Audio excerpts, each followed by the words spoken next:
دي سياستنا، سياسة قلة. واحنا بنقول ان احنا عما بنتعامل مع دول العالم بنتعامل معاها على اساس ان محدش يتدخل في شؤون. ولكن اذا كانوا الامريكان بيفهموا انهم بيدونا شوية معونة علشان ييجوا يتحكموا فينا ويتحكموا في سياستنا، انا بقول لهم احنا متأسفين. احنا مستعدين بننزل الشاي شوية، بنقلل من استهلاكنا في الشاي، بنقلل من استهلاكنا في البن، وبنقلل من استهلاكنا في بعض حاجات، ونحافظ على استقلالنا، وإلا نضيع استقلالنا خالص. يبقى معركة سنة 56 ما فيهاش أي فايدة. دي أنا بقول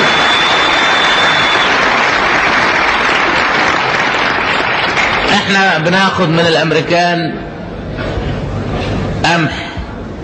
لازم نعرف المواضيع بالمفتوح. قمح ولحمة وفراخ. ما بناخدش مصانع والله ابدا، يعني ما بيدوناش مصانع، بيدونا بحوالي 50 مليون جنيه في السنة.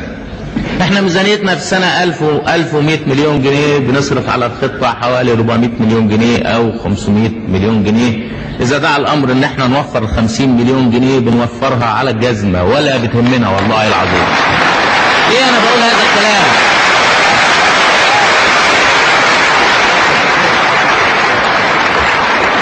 ليه انا بقول هذا الكلام؟ انا بقول هذا الكلام النهارده بمناسبة، بقول هذا الكلام بمناسبة امبارح السفير الامريكي قابل نائب رئيس الوزارة للتموين، وراح عنده مقموص وزعلان، وقعد عنده دقيقتين، وكان مفروض هيتكلموا على التموين، المواد التموينية اللي احنا بنجيبها من امريكا حسب قانون الحاصرات. وقال له والله ان انا ما بقدرش اتكلم ابدا دلوقتي في هذا الموضوع. ليه؟ لان سلوكنا احنا يعني هنا في مصر مش عاجبه.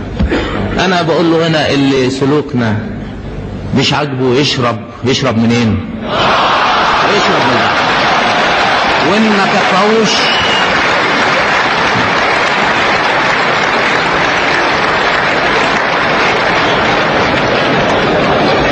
وانتوا هنا اللي ما يكفوش البحر الابيض بنديله البحر الاحمر يشربه كمان.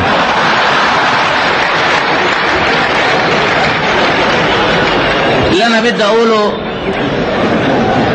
بدي اقوله ان احنا لا يمكن نبيع استقلالنا عشان 30 مليون جنيه ولا 40 مليون جنيه ولا 50 مليون جنيه، لان احنا مش مستعدين نقبل من واحد اي كلمة.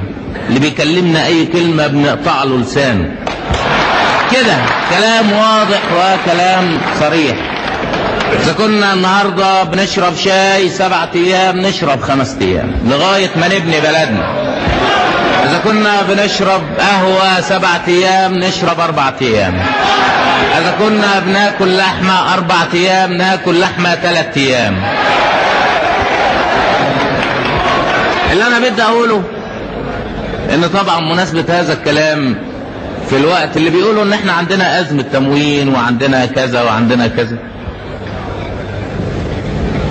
ان دل على شيء فيدل على انه طريقة من طرق الضغط. احنا متأسفين ما بنقبلش الضغط وما بنقبلش الكلام السخيف وما نقبلش الرذالة ابدا. واحنا ناس خلقنا ضيق، خلقتنا كده وطبيعتنا كده.